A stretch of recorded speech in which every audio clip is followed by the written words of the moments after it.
Alright guys, I know I've been gone for a minute, but I'm back, and I have an interesting video for you today, and that is, will Squadron 42 flop? Now, I'm not talking about a hype flop. Like, that'd be something like Cyberpunk 2077. They sold 18 million copies, but did not live up to the hype. That is a hype flop. We're talking today about a financial flop. How many copies does Squadron 42 need to sell to be considered a success? How many does it need to sell to break even? These are all questions that we'll look into today in this video. Now, I am a big fan of CIG, and I want them to succeed. I hope that they can break records with the game, sell the most copies ever, but I'm also a fan of math and numbers and kind of looking to see if it's feasible for them to be able to sell enough copies of this game. And I'm also a realist. It's just kind of my personality, so I'm going to look at it from that perspective of if this game can be successful. Now, I've wanted to make this video for a while, and I just didn't quite know how I was going to make it. I wasn't super motivated to make YouTube videos either. But anyway, I'm here, I'm back, and then the CIG hit $500 million of crowdfunding as well, so I figure what's a better time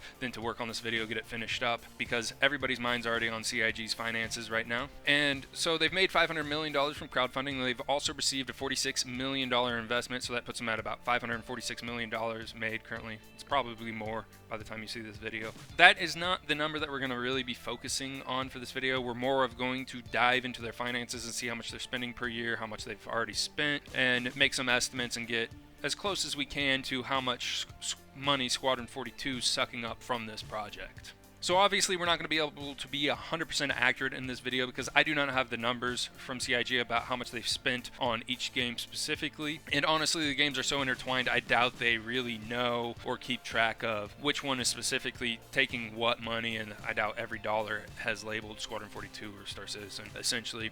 So anyway, the way that we're going to combat that is we're going to make a range. We're going to make a low end, which I will believe is well below what it's costing them to make Squadron 42 right now, and that'll be our lowest end, and then we'll make a high end, which is well above what I think it is costing them to make Squadron 42.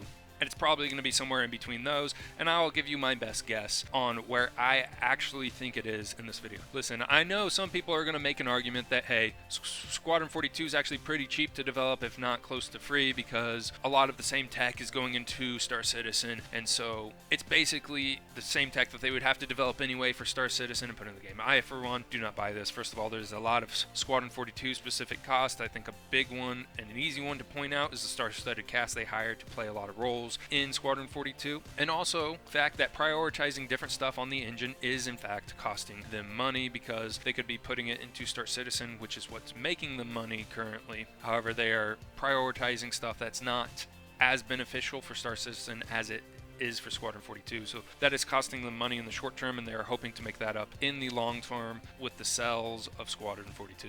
And what I mean by this is, if you're prioritizing stuff that is more beneficial for Squadron 42 over Star Citizen, it's costing you money in the short term because you could be using that to put in more careers, more stuff to do, getting more people interested, reaching out to more people. Or just in general, I have a lot of friends that if there was more to do or they're more interested in playing, they would probably spend more money on the game, buy some different ships for different careers, stuff like that. By them prioritizing Squadron 42 over this, stuff like inventories not being fixed and careers aren't being added, they are focusing on things that affect both games, but more importantly Squadron 42, so they are losing money in the short term for hopefully making it up in the long term. Now, I do include game engine in the cost for Star Citizen and Squadron 42, kind of more of a split cost, because even though this is a game engine that they can potentially use in the future to make more games, more money, sell it to different people who want to use it, stuff like that, it's its own kind of product almost. These are the two games that they chose to make the game engine with and to basically be able to subsidize it for all future products, so I do count that against them. And also them building a company, these are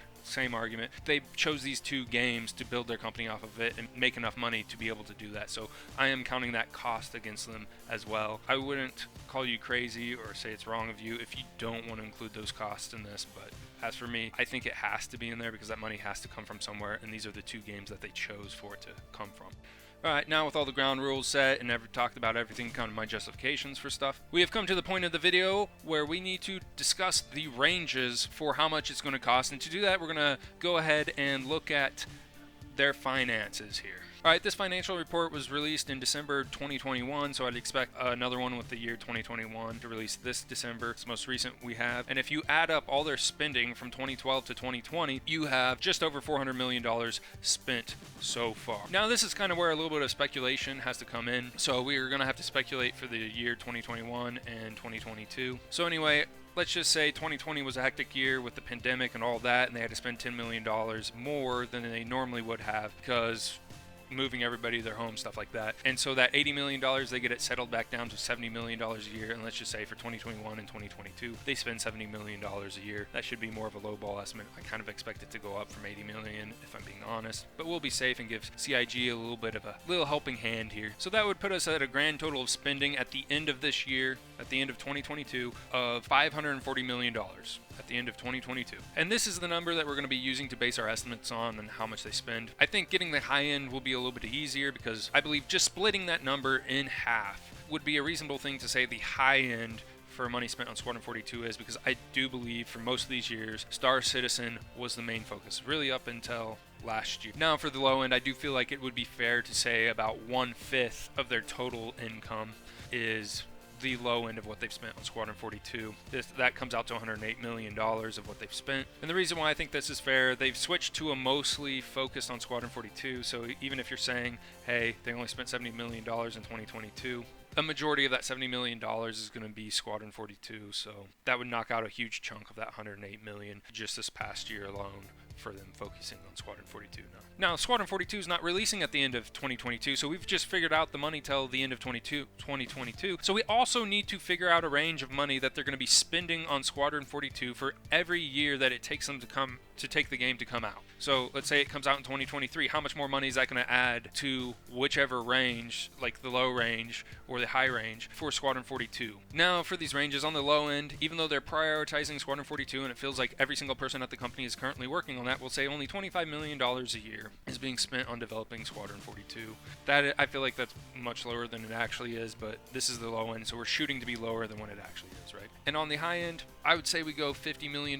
because even though it feels like every single person is working on Squadron 42, not everyone is, and even you kind of got to split up.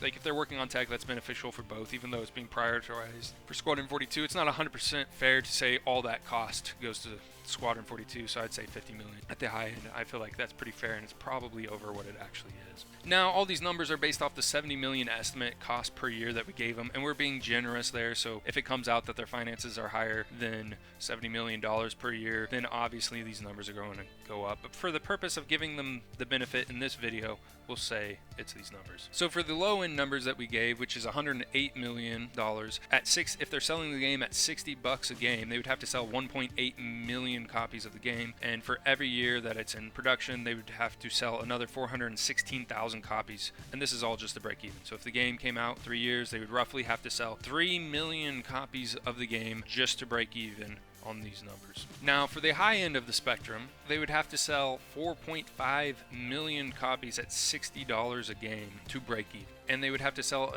another 830,000 more copies for every year that it was in development, just to break even. So if the game came out in 3 years, they would roughly have to sell 7 million copies of the game to break even.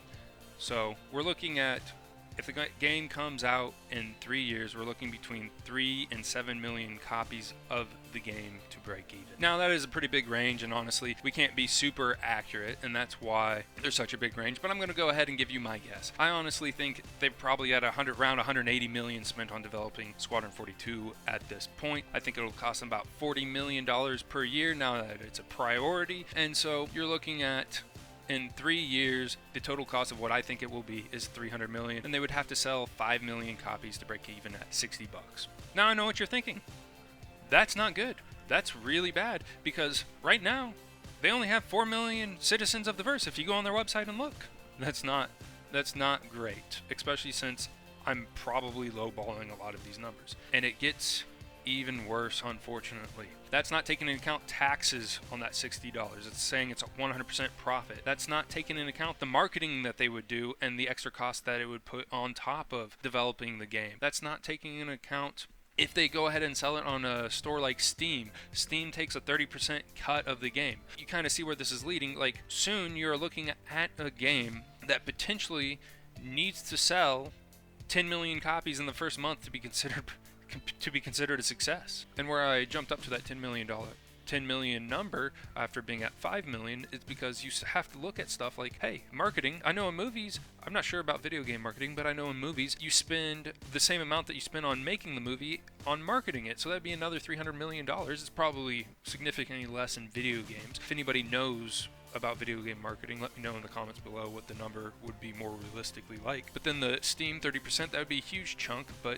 I don't think you're going to move this type of volume without being on Steam or other platforms like that. I don't think they can do it all off their own website. And taxes, like the taxes would be super complicated because it's selling in different countries. I'm not exactly how that works, but you're not getting the full $60 even if you're selling it off your website, because you have to pay taxes on your sale. And this is all before you actually have to sell more than the amount that you spend on the game for it to be considered successful. So whatever percentage you think is a good amount of percentage for it to be considered not a flop, more successful, you have to tack that onto the top as well. So 10 million doesn't seem like such a crazy number for it to have to achieve for it to be successful when you start taking into account all these other things that I'm not going to dive now for reference, because I don't know if any of you pay attention to how well video game sells. I usually don't, not really till I did this video. Elden Ring sold 12 million copies in the first month, and it's currently the best-selling game of the year. You are potentially looking at a game to be successful needs to sell like Elden Ring, which is the best-selling game of the year. And I don't know if you guys remember how Elden Ring just took over gaming media completely when it came out. Seems like you couldn't get on YouTube, social media, anywhere without seeing something related to Elden Ring. That's the type of influence that this game will have to have when it comes out in order just to be successful. And another thing about Elden Ring, it was on every single console, computer, everything but Switch. So I guess in closing of this video, we are looking at a single player game in a niche genre that is only on computer that needs to sell like the year's #1 best-selling game. That'll do it for this video. Let me know if you come up with different numbers than me and how you got them in the comments below. If you know something about marketing video games and typically how much that would cost, I'd also be interested in hearing about that in the comments. Thank you for watching the video. I hope you enjoyed.